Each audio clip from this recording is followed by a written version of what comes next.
Welcome to Solutions Studio. This is a free series on C programming language. If you like these videos, please subscribe to follow along with this series. Also, please like and leave a comment and share the video to help spread this series. In this episode, let's go and review some of the concepts that we have covered in the previous episodes, especially with iterations. So we know that iteration or looping is used in most of the programs, as we have seen in many exercises in the previous episodes that needed iteration or looping. And a loop is a set of instructions that the computer runs over and over again. So as long as some condition for the loop continuation is true. We have also talked about two ways that we can create loops, and that is counter-controlled iteration and sentinel-controlled iteration.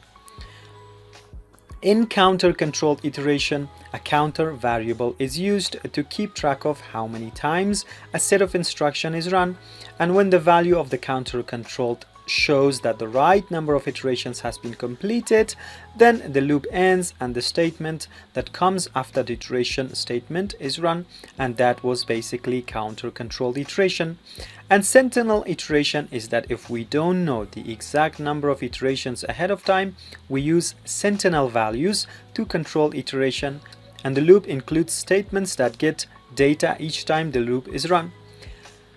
A sentinel value indicates the end of data, and when after all of the regular data has been given to the program, the sentinel value is put into the program, and sentinel value must be different from the regular data. Sentinel value will indicate the end of data, and the loop will finally stop running.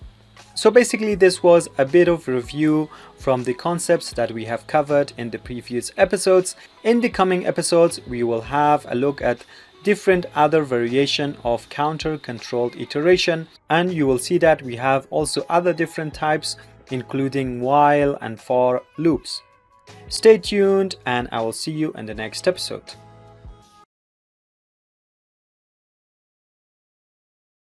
In this episode we will go and discuss the requirements of a counter-controlled iteration. So the first requirement for a counter-controlled iteration is the name of a control variable. Here in our example we have our control variable, and the name for this control variable is called counter. The initial value of the counter variable is the second requirement, and we also have that in here. The initial value is 1. The increment or decrement by which the control variable is modified in each iteration.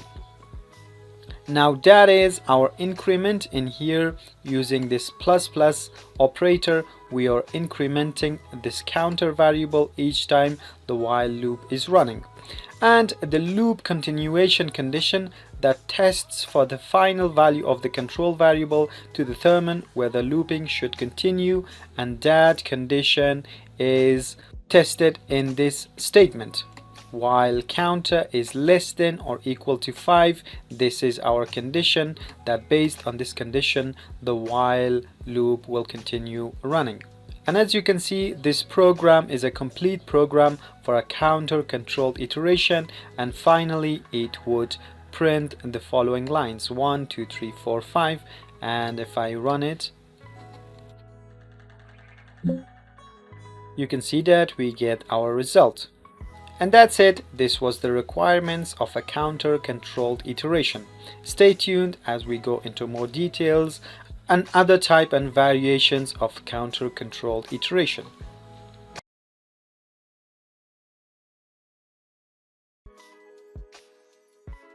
Hello and welcome to this episode, and in this episode let's go and see the use of integers as counter variables.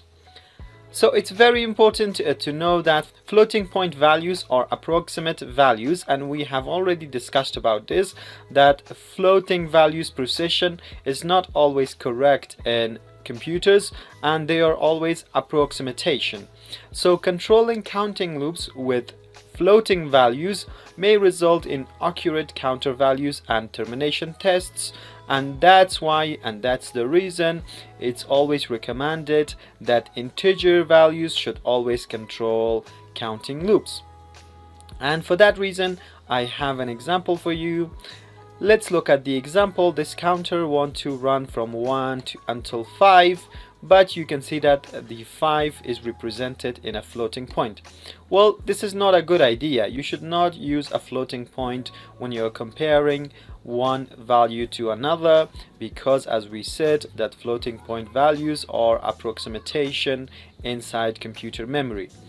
That's why it's always a good idea to remove this part and make sure that your counter value and the value that you're comparing it with is always integer values and not floating point or fractional point values. That's it for this episode. See you in the coming episode.